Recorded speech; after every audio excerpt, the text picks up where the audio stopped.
Good day mga ka-sounds, kumusta kayo? Welcome po sa ating channel. Today bale nag-set up ako dito sa bahay. Actual setup para at least makita nyo yung product na binili ko, bagong product. Mamaya ipapakita ko sa inyo kung ano yung binili ko. So bale ipapakita ko lang kung paano siya gagamitin. Okay, so kunwari yung stage natin, yan na yung stage natin, no? Nandyan na yung front of house natin, left and right. Tapos kunwari may banda or kahit walang banda, pwede rin itong gamitin, nasa sa inyo. Kaya meron tayong bass amplifier dyan. Kunwari lang may banda or walang banda. Tapos yan yung ito yung ating tech booth. Kunwari yan yung ating tech booth.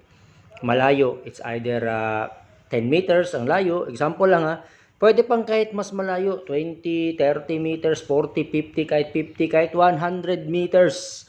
So, magtataka kayo siguro, ano ba yung pinagsasabi ko? Bakit umabot na talaga ng 100 meters? Ano to? Concert ba ito ni Taylor Swift? Pero ang gusto ko lang kasing sabihin, i-explain, is that yung product na nabili ko is kahit 100 meters or 200 meters pa, pwedeng-pwede. No? Pero syempre para sa ating mga basic setup, hindi naman tayo umabot na mga ganung kalayong distance, no. So basta yan, kunwari ito yung stage natin, tapos ito na yung natin, tech booth, no. Lagyan natin mga 10 meters lang, for example, sa mga basic setupan. Tapos ganyan, may banda or kahit walang banda, kahit MC, pwede. No? So ito, ano ba yung sinasabi kong product? Ito ipapakita ko na sa inyo. So ito yung sinasabi kong product mga ka-sounds, no? I-unbox ko mga ka-sounds. Galing to sa Shopee. So siguro naman may idea na kayo kung ano ito. Para sa mga wala pang idea, ito yung tinatawag na audio DMX over network cable. So ano ba ito? Parang ano lang ito mga ka-sounds, parang yung snake cable. Alam niyo yung snake cable, merong 4 channels, merong 6 channels, 8 channels, 12 channels, 16 channels, 20 channels, no? 24 channels. So habang dumarami yung channels, lumalaki din yung box ng snake cable. So napakabigat nun.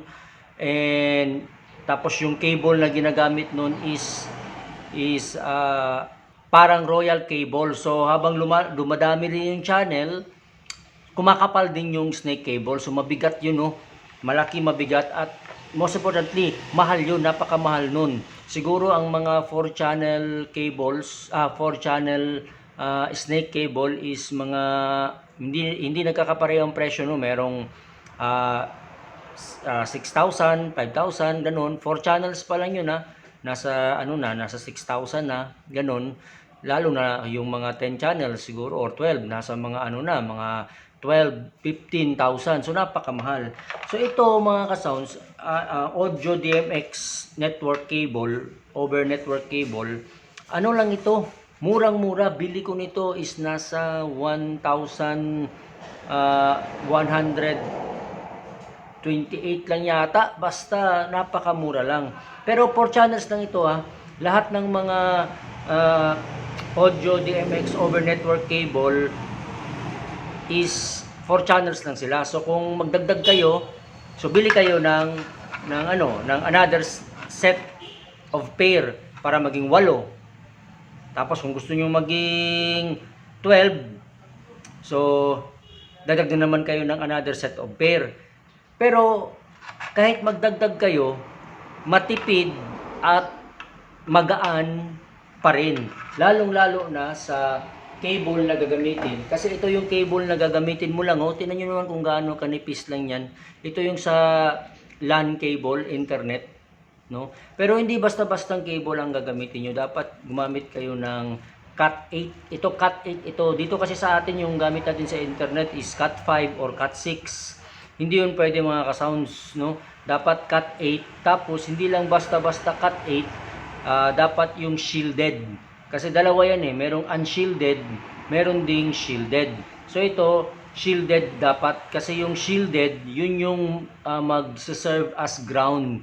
Kasi kung unshielded yung gagamitin nyo o yung tinatawag na UTP cable ito unshielded, ewan ko anong meaning ng T tsaka P, basta yung UTP, yung U, unshielded.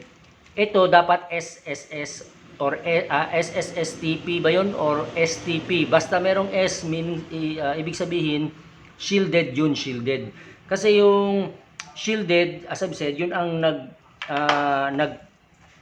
ang purpose nun is ground. Yung unshielded kasi, walang ground yun. So, ang mangyari, pag walang ground is magkukos siya ng static noise or ng humming, ganun. So, kapag shielded, naka-ground siya, so malinis yung signal. Wala kang maririnig na kahit na anong noise, static noise. So, kahit, as I've said kanina, nasa 100 feet pa ang layo mo or 200 feet pa ang layo mo, walang problema.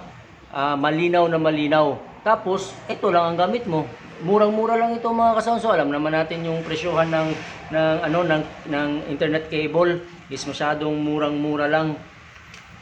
Pero sa mga basic setup, hindi naman tayo abot ng mga 100 na feet, no? Basic lang naman ng mga setupan natin. Pero gamit na gamit tulad nito, 10 feet lang yung in-order ko nito kasi malapit lang. Pero ang purpose is makakatipid ka sa snake cable. So ipapakita ko talaga kung paano ito gagamitin in actual, kaya nga nag-set up tayo ngayon. So pwede rin itong lahat, microphone, pwede mo isaksak dito, microphone or instrument, gitara man yan, mapa bass guitar, mapa keyboard, lahat, electric drums, pwede mo isaksak dito. As I've said, parang snake cable lang din ito, no? Pero mapapamura ka and then magaan sa during setup, magaan. Ito lang bit-bit mo. Imagine parang papel lang, sobrang gaan lang talaga. Tapos ito, gaan lang din ng nito, ng cable. So kung gagamit kayo ng actual snake cable, yung kable pa lang mismo, as I've said, kung nasa 10 channels o 16 channels, masyadong mabigat yun. Pero ito, tingnan nyo naman 10 meters, ganito lang kalaki sobrang gaan. So kung 8 channels ang gagamitin mo, so another set of ganito kasi apatan lang talaga ito So, kumbaga, 4 na microphone, 1, 2, 3, 4, may 4 na microphone ka. So, ito na yun. Tapos, sa banda, gitara, keyboard, bass, tapos another rhythm guitar, so 4 din. Another, ganito ka na naman din. So, 2 cable lang papatakbuhin mo. It's either 10 meters, 10 meters, or 20 meters, 20 meters. Manipis pa rin. Ganun pa rin din kanipis. Magaan lang. So, depende, no? Basta, yun yung niya, apatan lang ito. Magaan, maliit, manipis yung cable, malinis yung signal. So, i-demonstrate natin mga kasounds, kaya nag-set up tayo ngayon. So, panoorin nyo lang, and pasensya na kayo sa ingay kasi yung malapit lang tayo sa daan yung mga tricycle may ingay. Alright mga kasounds, na connect na natin, no? Nagamit na natin yung ating DMX audio cable na parang snake cable. So itong sa channel 1, kung nakikita nyo ito, channel 1 to. Ito yung ating microphone. So microphone, ito yung ating channel 4 naman, ito yung ating gitara. So dun din sa ating mixer, so channel 1 din, lalagay mo din yan sa channel 1. Ito, channel 1 sa microphone, ito channel 4 para sa gitara. So ganun din yan dito, channel 1 and 2. Pero naka-off pa yan mga kasounds. Naka-off pa yan siya. So ganyan yung setup natin, no. So nandiyan yung ating gitara, nandiyan yung ating microphone. So kunwari ito na yung stage, and then gagamitan na rin natin ng guitar amp or bass amp. Bass amp kasi ito So pwede naman, no. So ganyan ang magiging sounds niya, kung tutunog ba, malinis ba or hindi. So i-activate ko na dun sa ating mixer, okay? So activate natin. Kasi nag-mute lang ako niyan So ayan, ito yung sa microphone. Ayan, tapos ito naman yung sa gitara. Ayan. So, ano na yan? Tutunog na yan. So, again, ito yung pinapakita natin dito itong audio DMX over network cable. So, instead of gagamit tayo ng traditional na snake cable na mabigat, malaki, yung mga kableng ganito, malalaki, no? Gagamitan na lang natin ng ganito. So kung marami pa kayong isasaksak, as I've said, bibili na lang kayo ng another set of ganito na apatan para kunyari ito lahat instrumentong sasaksak mo dito. So yung another set of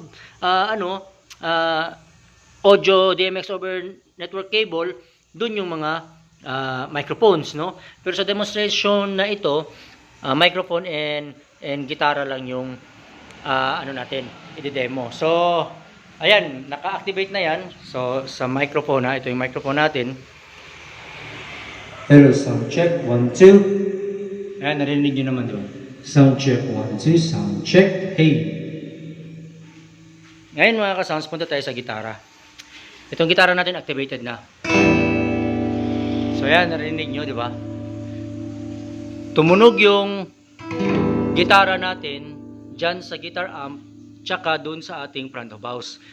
Hindi mo lang masyadong distinguishedly marinig kasi sabay silang tumutunog, no? Pero patayin natin yung patayin natin yung front of house sa guitar at ito lang patutunugin natin para maano nyo talaga na pwede na tumutunog. So dito sa ating ito yung guitar natin, no? Ito yung guitar. I-unmute lang natin sa mixer. So ibig sabihin, kapag mag-strum ako dito, hindi na yan lalabas dito sa ating front of house. Dito lang yan lalabas sa monitor, sa guitar amp. So ayan ha. Tumutunog na yung natin. Guitar amp, di ba? Guitar amp yan tumutunog. Ito wala, kahit itutok ko yung cellphone, hindi mo maririnig dyan. Dito mo maririnig. I-strum ko, dito mo yan maririnig. So, di ba effective yung ating audio DMX over network cable. So ngayon, papatunugin ko naman dun sa front of house, yung gitara. I-off ko ngayon ito. I-off ko yung ating guitar amp. Ito yung master volume niya eh. Ayan naka-off na yan ha. So kahit i-strum ko, walang yan. Wala, hindi yan lalabas. Kahit i-strum ko kasi naka-off na. Ngayon, i-unmute natin dito. Yan. So, tutunog na ngayon yan. Tutunog na ngayon ang gitara natin sa front of house. Pero, ito, dito sa guitar amp, hindi tutunog muna. Kasi in-off ko eh. Diba? In-off ko ito, master volume. In-off ko yan. So, mag-strum ako ha. O, ayan. Tumunog yung sa front of house natin. Narinig nyo naman siguro, no? Ayan o. So, sa guitar amp, walang tumutunog. Walang tumutunog dyan. Dito lang yan, sa ating front of house. So, ngayon, kung pagsabayin mo na, kunwari, sa actual ka na, sa actual na tugtugan o sa actual na event, syempre, bubuksan mo na ito. O, bubuksan mo na yung guitar amp mo, ganyan. So, parehas na tutunog yan. Itong guitar amp, tsaka itong front of house. So, ayan o. Tumutunog na yung lahat.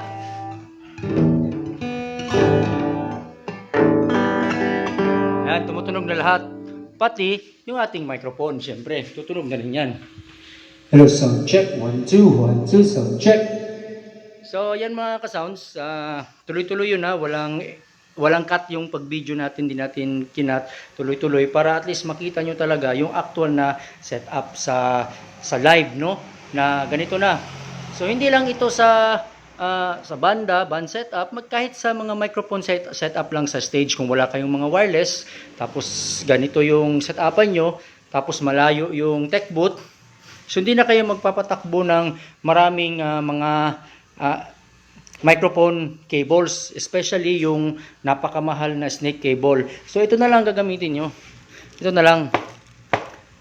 Audio DMX over network cable na napakamura. 1,028 lang yung bili ko niyan eh. So, plus shipping fee, parang naging 1,128 pesos. So, may iba-ibang mga presyo yan, no? Merong 1,500, 1,600. So, ayan mga ka-sounds, no? Sana nagustuhan nyo yung ating video for today. May natutunan kayo, may na-share ako na kahit na konti. So, again, hindi na gagamit ng maraming microphone cables o yung malaking royal cord ng tawag nito, snake cable. So ganun na lang ang setupan natin. Napakadali na, mas napabilis, mas napadali, mas napamura, mas napagaan yung setupan. So ganyan mga ka-sounds. Thank you so much mga ka-sounds for watching ha. Sana malinaw yung pagka-explain ko, no. Baka hindi ba maintindihan masyado. Pero comment lang kayo sa comment section kung ano yung mga katanungan nyo. Basta ito lang yung gusto ko i-share, yung ating audio DMX over network cable. So ayan mga ka-sounds. Special when you're beside me all the time. I'll be waiting,